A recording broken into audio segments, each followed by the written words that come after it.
कार्यक्रम के सह प्रायोजक हैं। नौमिनी गोल्ड, अनोखी तकनीक है जापान की। दयाल पशु आहार, दूध दमदार, आप शानदार। अन्नदाता,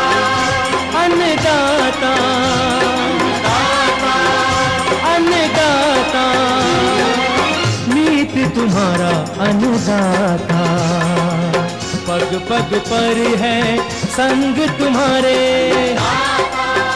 अन्नदाता। लहू किसानों का बन के पसीना सींचता है धरती का सीना। मेहनत का तेरी हक दिलवाने, नई तकनीक नई खोज बताने। पशुधन को गुणवान बनाना, पौध सुरक्षा को सिखलाना, खेती के सब गुर समझाने, भारत का सरताज बनाने। आठों पहर है संग तुम्हारे अन्नदाता, अन्नदाता। नमस्कार, मैं शालिनी आप सभी दर्शकों का अन्नदाता कार्यक्रम में स्वागत करती हूं। हर रोज की तरह कार्यक्रम में हम आज भी लेकर के आए हैं खेतीबाड़ी से जुड़ी हुई बहुत सी लाभकारी जानकारियां। तो चलिए सबसे पहले देखते हैं कि क्या है विशेष आपके लिए आज के कार्यक्रम में। मधुमक्खियों के प्रमुख शत्रु कीट बीमारियों से बचाव के तरीके।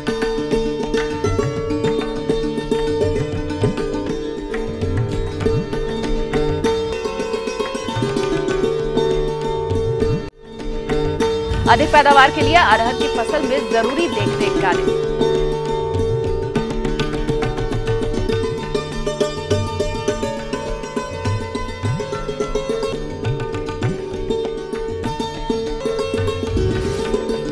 फालसा की खेती में ध्यान देने योग्य महत्वपूर्ण बातें।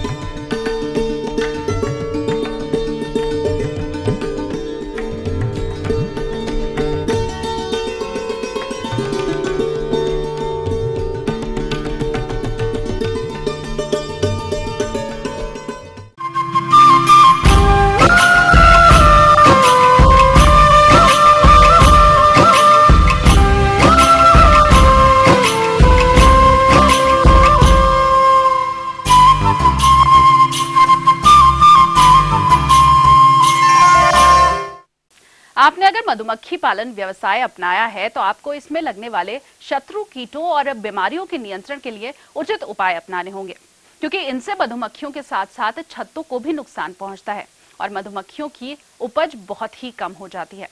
इसीलिए इनके नियंत्रण के लिए आपको क्या कुछ करना है, आइए जानते हैं राजकीय मौन पालन केंद्र जोलीकोट नैनीताल के विषय विशेषज्ञ PS कनवाल। जैसा कि इस समय बरसात का सीजन है, मधुमक्खियों के लिए ये सीज़न सबसे ज़्यादा कष्टकारी होता है। इसी समय मौन पालकों को सबसे अधिक देखरेख की आवश्यकता पड़ती है। इस समय मधुमक्खियों में कई प्रकार की बीमारियां और भोजन का अभाव और बाहरी शत्रुओं का आक्रमण भी सबसे अधिक देखा जाता है। तो ऐसी स्थिति में ही मधुमक्खियों की देखरेख सबसे अधिक करने की आवश्यकता होती है। सबसे मुख्य आवश्यकता यह है कि मौन वंशों में समय समय पर साफ सफाई की विशेष व्यवस्था करें। उसके साथ साथ जहाँ पर बर्रे या मौमी पतंगे आदि का प्रकोप अगर दिखाई दे रहा है तो उसकी भी साफ सफाई समय पर करें। इसके अलावा जो भी यानी कि मॉन्चर अगर उपलब्ध हैं उन्हीं के अनुसार, जैसे कि साज वगैरह में इस समय बरसात में थोड़ा नेक्टर मिलता है, उसमें मधुमक्खियों को रखा जा सकता है। अगर जहाँ इस प्रकार की व्यवस्था नहीं है तो वहाँ पर आप कृत्रिम भोजन के द्वारा मधुमक्खियों को हमेशा सुदृढ़ बनाए रखें। इसके लिए ये आवश्यक है कि मौन वंश के अंदर पर्याप्त मात्रा में कृत्रिम भोजन होना आवश्यक है।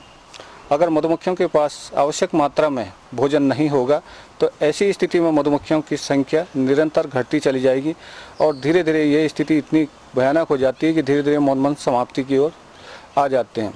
तो ऐसी स्थिति में ये ज़रूरी है कि मौन वंशों को समय समय पर उसका जब भी मौसम साफ हो तो उसका साफ सफाई का ध्यान रखें और उसमें अगर अतिरिक्त छत्ते हैं तो उन छत्तों को हटा करके अलग कर दें और उनको सुरक्षित स्थानों पर, जैसे कि पॉलीथीन की थैली के अंदर लपेट करके ऐसे सूखे वाले स्थानों पर उसको रख देना चाहिए। अगर ऐसे स्थानों पर अगर आप मौन वंशों के अंदर अगर छत्ते पड़े रहेंगे तो इसमें मोमी पतंगे का प्रकोप बहुत तेज़ी से होता है और जिससे मौन वंश धीरे धीरे पहले तो खाली छत्तों में मौमी पतंगा आता है और उसके बाद धीरे धीरे उसमें अंडा देने के बाद पूरा मौन वंश के अंदर ये पतंगे का प्रकोप शुरू हो जाता है।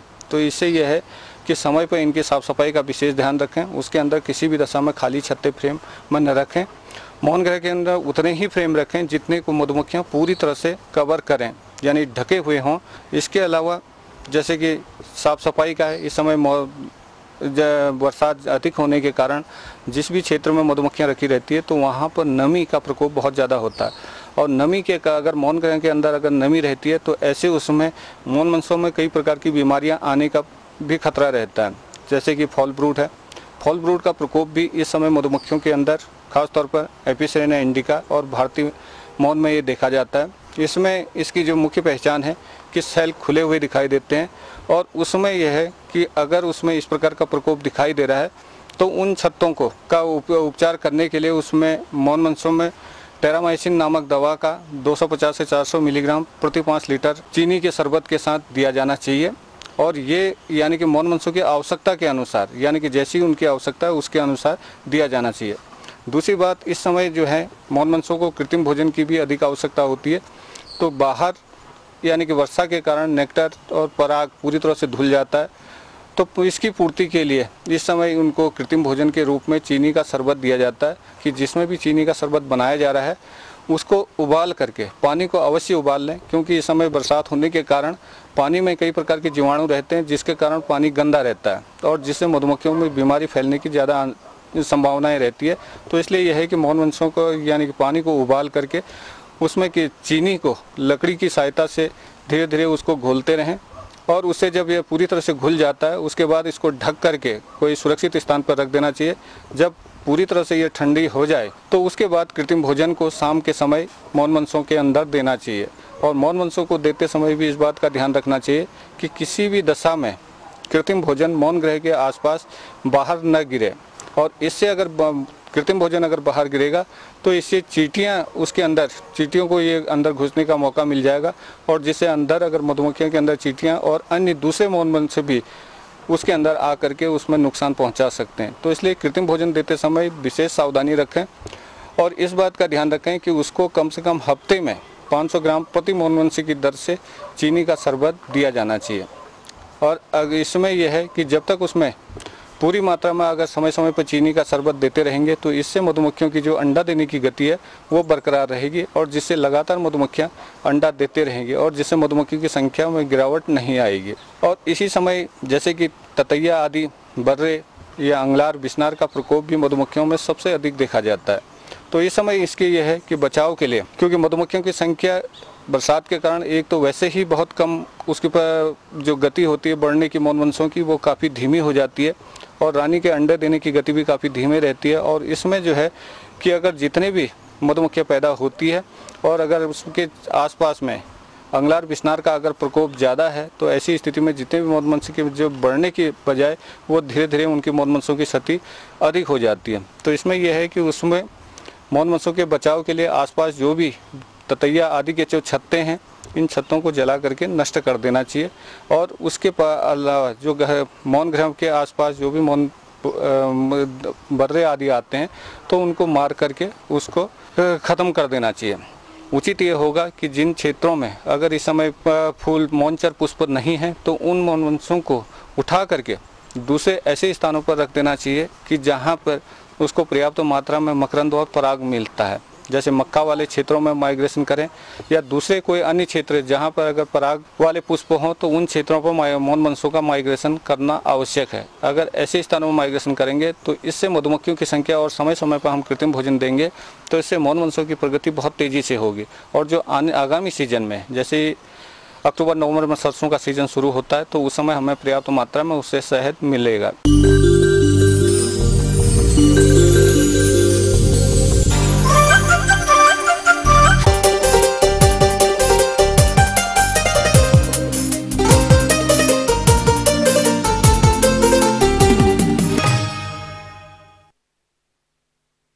जिन किसान भाइयों ने अगेती अरहर की बुआई की होगी वो फसल इस समय बढ़वार की अवस्था पर चल रही होगी और अरहर की फसल से अच्छी उपज के लिए जरूरी है कि इस समय फसल को खरपतवार और कीट रोगों से होने वाले नुकसान से बचाया जाए, तभी आप अरहर की खेती से अधिक लाभ ले सकते हैं। तो किस प्रकार करें खरपतवार और कीट रोगों की रोकथाम, इसकी जानकारी दे रहे हैं डॉक्टर संदीप तोमर। जैसा कि हम किसान भाई देख रहे हैं कि खरीफ के सीजन में विभिन्न तरह की दाल वाली फसलें बोते हैं, उसमें से एक अरहर जो हमारी प्रमुख मानी जाती है सबसे, उसमें विभिन्न तरह की शस्य क्रियाएं करना आवश्यक है जिससे कि हम अधिक से अधिक उत्पादन ले सकें। उसमें हम देखते हैं कि अरहर की फसल में खरपतवारों की विशेष समस्या होती है, जिनके के द्वारा, क्योंकि अरहर की फसल जो शुरू की अवस्था होती है उसमें धीरे धीरे बढ़ती है और इसमें लाइन से लाइन की दूरी है वो 60 सेंटीमीटर पर होती है। मतलब अधिक दूरी होने के कारण खरपतवार इस फसल को दबा लेते हैं, इसके साथ ज़्यादा प्रतियोगिता करते हैं, इसलिए निराई गुड़ाई इसमें आवश्यक है। तो हम देखते हैं कि जो निराई गुड़ाई है इसमें 2 बार किया जानी चाहिए। पहली निराई गुड़ाई अरहर बुआई के 30 दिन बाद और दूसरी लगभग फसल जब 50 से 55 दिन की हो उस समय तक कर देना चाहिए। तो देखते हैं कि निराई गुड़ाई करने के बाद काफ़ी ओजस्वी होती है, इसमें बहुत शाखाएं निकलती हैं। तो जब हम देखते हैं कि बरसात में ज़्यादा बारिश होती है तो फसल गिरने की संभावना रहती है, इसलिए लाइनों में हम मिट्टी यदि चढ़ा दें तो उससे ये होगा कि एक तो पौधे के किनारे पानी नहीं रुकेगा, जिससे कि हमारी ये दलहनी फसल होने के नाते प्रभावित नहीं होगी, और वो जो नाली सी बन जाएंगी मिट्टी चढ़ाने से, तो जब बारिश नहीं होती है फसल की मांग के अनुसार सिंचाई जब करते हैं तो उस समय सिंचाई में भी हमें लाभ होता है और अच्छी तरह सिंचाई कर सकते हैं। दूसरा हम देखें, इस समय जैसे ही इसमें कीड़े विभिन्न तरह के प्रभावित करते हैं या येलो मोजा की समस्या आती है या पत्ती लपेटक कीड़ लगता है, तो उसके लिए हमको एक जो सिस्टमेटिक जिसे कहते हैं अंतर प्रभावी दवा जो है उसका छिड़काव किया जाना चाहिए। उसमें हम देखते हैं कि जैसे मेटासिस्टाक्स है, रोगर है, इनकी 1 से 1.5 ml मात्रा प्रति लीटर के हिसाब से आप घोल बना करके छिड़काव कर सकते हैं, जिससे कि विभिन्न तरह के जो कीड़े इसमें लग रहे हैं उनसे आप इसको छुटकारा पा सकते हैं। अब हम देखेंगे कि जैसे फसल हमारी आगे बढ़ती जाएगी तो इसमें जब फूल आने लगेगा तो जब फली बनने लगती है तो जो फली भेदक है ये इसकी सबसे बड़ी समस्या मानी जाती है। अरहर में किन्हीं क्षेत्रों में देखते हैं कि 50% तक भी उत्पादन हमको नहीं मिल पाता है। फलियों में जो फली भेदक है, जो सुंडी होती है, वो फली में अंदर सारा का सारा पूरा दाना खाकर खत्म कर देती है। तो इसके नियंत्रण के लिए समन्वित नियंत्रण बहुत जरूरी है, क्योंकि उस समय फसल उस अवस्था में होती है हम सही तरह से दवा का छिड़काव भी नहीं कर पाते, फसल इतनी बढ़ जाती है उसमें स्प्रे नहीं हो पाता। तो उसके लिए जैव नियंत्रण जो है बहुत जरूरी है। जैव नियंत्रण के लिए विभिन्न शासकीय विभागों में एवं हमारे यहाँ सरदार वल्लभ भाई पटेल में जैव नियंत्रण प्रयोगशाला है, वहाँ पर ट्राइको कार्ड मिलता है। ये ट्राइको कार्ड जो है वो फली भेदक कीड़े के लिए एक तरह से दुश्मन सिद्ध होता है और हमारा मित्र होता है, क्योंकि इसमें जो कीड़े होते हैं, ट्राइको कार्ड देखा जाए तो देखने में पोस्ट कार्ड की तरह दिखता है। इसमें लगभग 1 एकड़ में 2 कार्ड लगाए जाते हैं और इस कार्ड में 10 खाने बने रहते हैं। उन खानों के अनुसार इसको काट करके पत्ती की निचली सतह जो होती हैं उन पर लगा देते हैं और आमतौर पर शाम के समय लगाना चाहिए। जब ये कार्ड लगा देंगे इनमें से छोटे छोटे ततैये से निकलते हैं और ये फली भेदक कि जो वयस्क द्वारा पत्तियों पर अंडे दिए हुए होते हैं, उन अंडों में ये अपने अंडे दे करके और फली भेदक के अंडों को समाप्त कर देते हैं, जिससे कि हमारी फसल पूर्णतः सुरक्षित हो जाती है और अच्छा उत्पादन मिलता है। तो ये थी कुछ उपयोगी जानकारियां। अब लेंगे एक छोटा सा ब्रेक, जल्द हाजिर होंगे। उचित बढ़वार और अधिक उपज के लिए बाजरा की फसल का उचित प्रबंधन।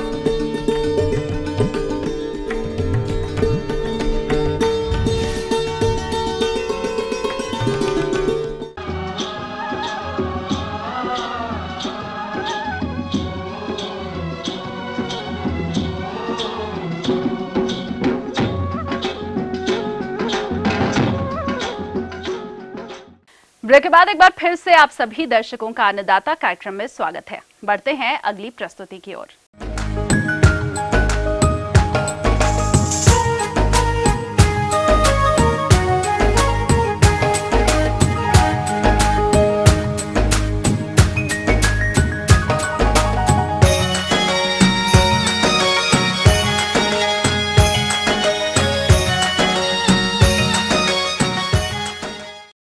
किसान भाइयों, फालसा की बागवानी राज्य में ज्यादा लोकप्रिय नहीं है। इसका प्रमुख कारण है कि किसान इसके लाभ के बारे में अनभिज्ञ हैं। अब पिछले काफी समय से देखने को ये मिल रहा है कि फालसा की बागवानी जो किसान भाई कर रहे हैं वो काफी लाभ कमा रहे हैं। तो किसान भाइयों, इसकी बागवानी में कौन कौन सी बातों को ध्यान रखें, ये जानने के लिए आइए मिलते हैं कृषि वैज्ञानिक डॉक्टर धीरज सिंह से। फालसा एक झाड़ीनुमा पौधा है जो कि साधारणतया शुष्क और अर्ध शुष्क क्षेत्रों में बहुतायत से पाया जाता है, परंतु बढ़ते हुए खेतीकरण, घटती हुई ज़मीनों के साथ साथ ये पौधा अपनी पहचान खो रहा है, कम होता जा रहा है। और साधारणतया चूँकि इसका फल छोटा होता है, तुड़ाई में ज़्यादा समय लगता है, इसलिए किसान भाई इसका धीरे धीरे उपयोग कम कर रहे हैं। परंतु मैं आपको बता दूं कि फालसा एक बहुत महत्वपूर्ण फसल है। यह फालसा ऐसी भूमि पर उगाया जाता है जो भूमि बंजर, उबड़ खाबड़ तथा अनुपयोगी होती है। ऐसी भूमि जहां अन्य कोई फसल लेना मुमकिन नहीं होता, वहां भी फालसे की खेती सफलतापूर्वक करके भूमि की उर्वरा शक्ति को बढ़ाया जा सकता है, भूमि से अतिरिक्त आय ली जाती है।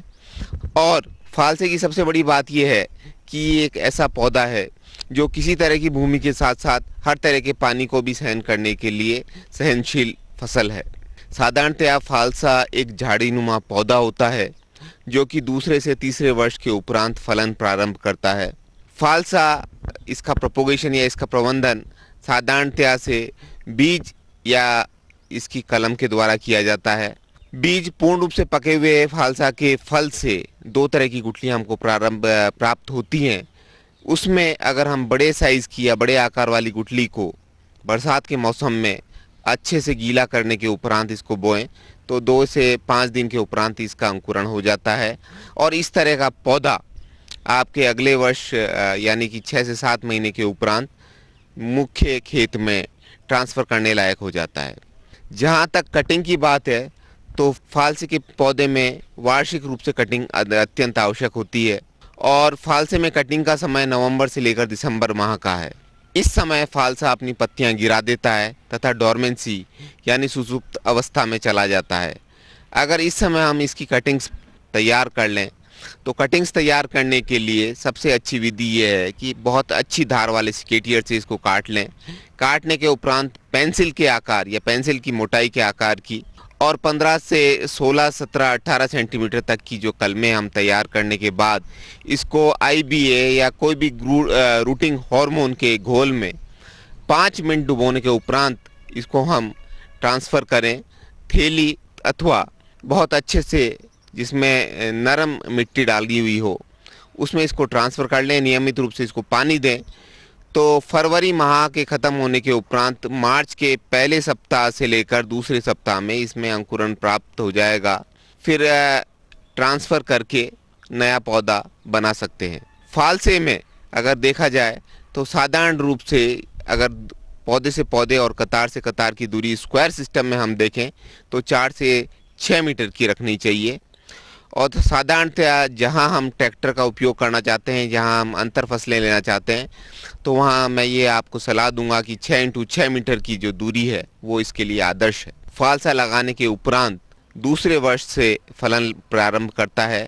जहां इसकी उचित देखभाल की जाए तो आप प्रथम वर्ष के उपरांत भी फल लगते हुए देख सकते हैं, परंतु आर्थिक दृष्टि से हम ये सलाह देंगे कि 3 वर्ष के उपरांत ही इससे फल प्राप्त किया जाए, जिससे कि किसान को उचित आमदनी प्राप्त हो, पौधा अच्छी बढ़वार कर ले तथा जो फल है उसकी क्वालिटी बहुत अच्छी हो। जहाँ तक पौधे में इंटरकल्चर ऑपरेशंस की बात है तो इसमें हमको बहुत ज़्यादा चिंता या बहुत ज़्यादा सावधानी की कोई आवश्यकता नहीं है। ये एक ऐसा पौधा है जो स्वयं अपना आकार ले लेता है। हमको केवल ध्यान रखने की ये बात है कि प्रारंभिक अवस्था में पौधे को अच्छे से पानी दिया जाए और प्रारंभिक अवस्था में जहाँ तक संभव हो इसके लगाने के समय 3 फीट लंबा, 3 फीट चौड़ा, 3 फीट गहरा गड्ढा अगर हम खोद सकें या 2 फीट भी चल सकता है तो गड्ढे खोदने के उपरांत इसको हम लगाएं तो बहुत अच्छे रिजल्ट्स प्राप्त होते हैं। फालसा लगाने का सबसे उपयुक्त समय मार्च होता है। जहां आपके पास सिंचाई की उपयुक्त व्यवस्था नहीं हो वहां इसको जुलाई के महीने में लगाना सबसे उपयुक्त होता है। जहां तक मिट्टी की बात है तो अगर एक भाग आपके खेत की मिट्टी, एक भाग अगर आपके तालाब की बची हुई मिट्टी और एक भाग आप गोबर की खाद या मिंगड़ी की सड़ी हुई खाद का उपयोग करें और इस मिश्रण को आप गड्ढे में डालें तो पौधे की बढ़वार बहुत अच्छी होगी और पौधा जल्दी फलन और आकार में आएगा। मैंने जहाँ तक कहा कि इसमें अगर आप उचित देखभाल करेंगे तो प्रथम वर्ष के उपरांत ही आपको फल प्रारंभ हो जाएगा, परंतु अगर आर्थिक दृष्टि से देखें, इकोनॉमिक इम्पोर्टेंस के हिसाब से देखें तो तीसरे वर्ष के उपरांत ही हमको फल प्रारंभ होते हैं और तीसरे वर्ष के उपरांत हमको प्रति पौधा 5 से लेकर 15 किलो तक फल प्राप्त हो सकते हैं, जो कि आपकी देखभाल के अनुसार धीरे धीरे और बढ़ते जाएंगे। इसके फल की आयु बहुत अधिक नहीं होती, गहरे लाल होते ही इसको तुरंत तोड़ लेना चाहिए। एक खास बात यह है कि इसकी पत्तियां बहुत ही सुंदर दिल के आकार की होती हैं, जिसको जानवर बड़े चाव से खाते हैं और इसकी पत्तियों में पोषक तत्वों की जो मात्रा है वो बहुत अच्छी और समुचित होती है। साधारण रूप से ये पौधा 20 से 25 वर्ष की आयु तक चलता है और अगर आपने इसकी अच्छी देखभाल करी तो कई जगह 40 से 50 वर्ष तक की अवधि तक भी इस पौधे का फैलाव और अच्छा उत्पाद देखा गया है।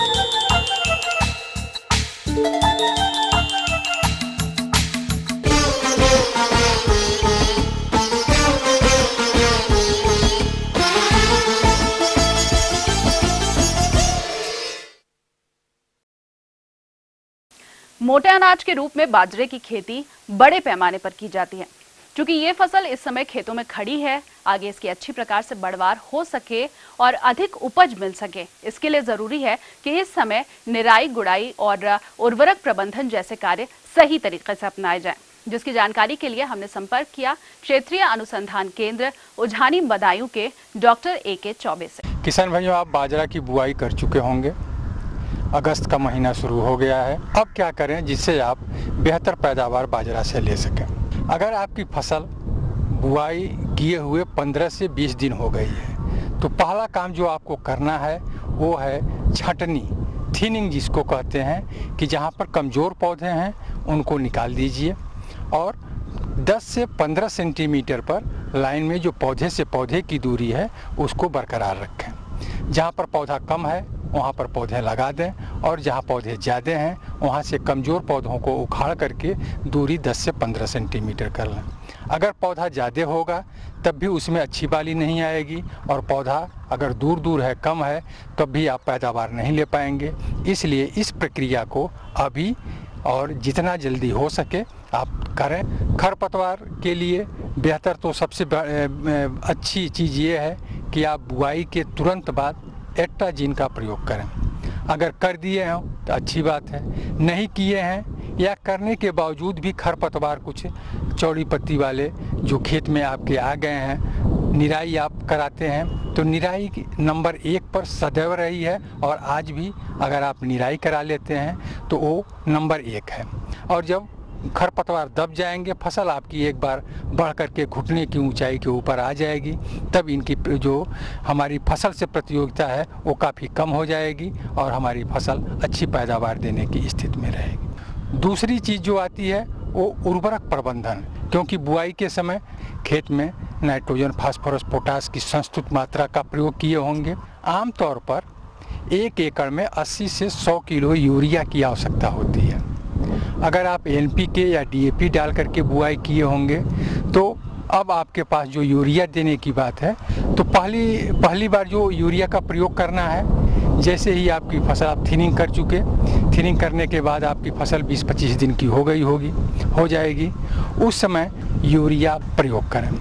यूरिया का प्रयोग करते समय 2 चीज़ों का ध्यान रखें। पहली चीज़ मौसम, अगर बारिश तेज़ या बारिश होने की संभावना है तो उस दिन यूरिया का प्रयोग न करें। दूसरी चीज़, तेज़ धूप में यूरिया का प्रयोग न करें, क्योंकि यूरिया हम बखेर के डालते हैं तो 1 एकड़ में डालने में बहुत ज़्यादा समय नहीं लगता है। तो इन दोनों चीज़ों का अगर आप ध्यान में रख करके यूरिया का प्रयोग करते हैं तो जो यूरिया आप फसल के लिए देते हैं उसमें अधिकाधिक मात्रा पौधे को मिलती है। अगर आपको लगता है कि नहीं फसल थोड़ी कमज़ोर है तो आप 15 से 20 किलो यूरिया प्रति एकड़ की दर से आप पहली बार यूरिया डालने के 15-20 दिन बाद डाल सकते हैं। बाली निकलने से पहले जो भी यूरिया डालनी है डालनी चाहिए, क्योंकि बाली एक बार निकल आती है तब नाइट्रोजन की आवश्यकता पौधे के लिए कम हो जाती है।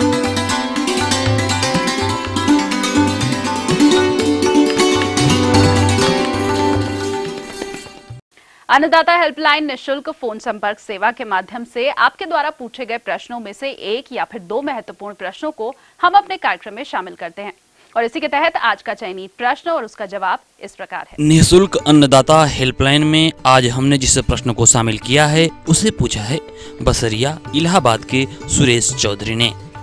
आपने आम के बागान में देख रेख प्रबंधन पर जानकारी चाहिए, तो इसके लिए देखिए कार्यक्रम का यह अंश। भाई आप लोग देख रहे हैं कि हम लोग आम के आज बाग में खड़े हैं। इसमें हम लोग थोड़ा से बात करेंगे कैनोपी मैनेजमेंट की। आम में एक चीज़ होता है, देखा होगा आपने कि जो इसका मेन जो जाता है रंग, उसको हमें हटा देना चाहिए, क्योंकि क्या करता है कि सबसे ज़्यादा रोशनी है जो हमारा मेन ब्रांच है वो रोकता है। उसके कारण क्या होता है कि हमारे पौधों में थोड़ा से इंसेक्ट वगैरह का प्रॉब्लम आ जाता है, सनलाइट नहीं पड़ती है, जिसकी वजह से हम लोग का प्रोडक्शन कम हो जाता है। उसके लिए हमें करना चाहिए जो बीच की ब्रांचेज है उसको हटा देना चाहिए, जिसके कारण आप देखेंगे सूरज की रोशनी इस पौधे में, जैसे आप देख रहे हैं कि पूरी तरह सनलाइट आ रहा है और पौधा बिल्कुल स्वस्थ हरा भरा दिख रहा है, जिसके कारण हमारा यील्ड बढ़ जाएगा, हम लोग की आमदनी बढ़ेगी। एक चीज़ और, इसमें थोड़ा से जब हम फल की तोड़ाई कर लेते हैं उसके बाद जो भी जिसमें डिजीज लगा हो ब्रांच हटा देते हैं। जो इस तरह के ब्रांचेज हैं इसको हमें हटा देना चाहिए, ये पतले ब्रांचेज हटा देना चाहिए, जिसकी वजह से हमें पौधा हमारा स्वस्थ दिखे। और जो खाद का हमें सप्लाई करना चाहिए उसको हमें सितंबर में करना चाहिए, और हमें जितनी इसकी कैनोपी है उसके आधे पे आके हमें खाद देना चाहिए, NPK गोबर की खाद जो भी है हमें आके एक रिंग बना के यहाँ करना चाहिए। एक चीज़ और, इसमें इस तरह के बागों में हम लोग को प्लास्टिक मल्चिंग या ऑर्गेनिक मल्चिंग के थ्रू भी इतने एरिया को कवर करने से एक फ़ायदा ये होगा कि हमारा मॉइस्चर कंजर्व रहेगा, वीट पॉपुलेशन नहीं होगा, जिसके कारण से हमारी यील्ड इसमें बढ़ जाएगी। किसान भाइयों, हम लोग को इस तरह के बाग में एक तो सिंचाई करने के लिए ड्रिप का इस्तेमाल करना चाहिए, जिससे कि हर पानी की बचत हो, समय की बचत हो, हमारा पैसे की बचत हो। दूसरी एक चीज़ होती है कि जब हम ड्रिप से सिंचाई करेंगे तो उसमें घास वगैरह नहीं आएगी, और घास के साथ साथ आप देखेंगे कि जो हम फर्टिलाइज़र वगैरह देते हैं अगर हम ड्रिप के थ्रू देंगे तो उसमें हमारे खाद की समझिए कि लगभग 5 से 6 गुना हमारी बचत हो जाएगी, और पौधे को पूरा पानी और खाद पूरे पौधे को ही मिलेगा, कुछ वेस्ट नहीं होगा। हम ये उम्मीद करते हैं कि आज का कार्यक्रम आप सभी दर्शकों के लिए उपयोगी रहा होगा। किसान भाइयों, अन्नदाता आपकी सेवा के लिए संकल्परत है। कृषि संबंधित समस्या और सुझावों के लिए आप हमें इस पते पर संपर्क कर सकते हैं। प्रोड्यूसर अन्नदाता, ETV, Uttar Pradesh Uttarakhand, Ramoji film city, Hyderabad 501512। साथ ही आप हमें ईमेल भी कर सकते हैं। हमारा ईमेल ID है annadaata.up@etv.co.in। इसके अलावा आप हमें निःशुल्क हेल्पलाइन नंबर 1800-1084-599 पर सुबह 10 से शाम 4 बजे के बीच संपर्क कर सकते हैं। और आइए अब देखते हैं कल दिखाए जाने वाले कार्यक्रम की मुख्य झलकियां।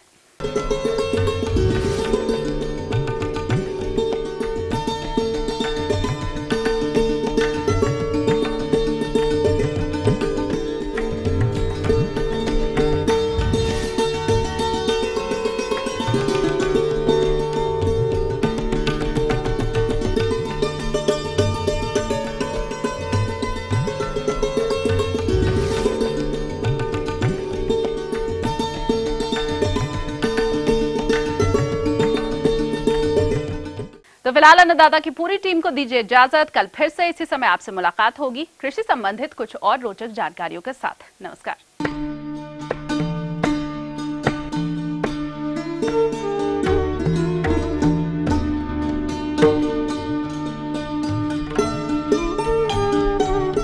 इस कार्यक्रम के सह प्रायोजक थे नौमिनी गोल्ड, अनोखी तकनीक है जापान की। दयाल पशु आहार, दूध दमदार, आप शानदार।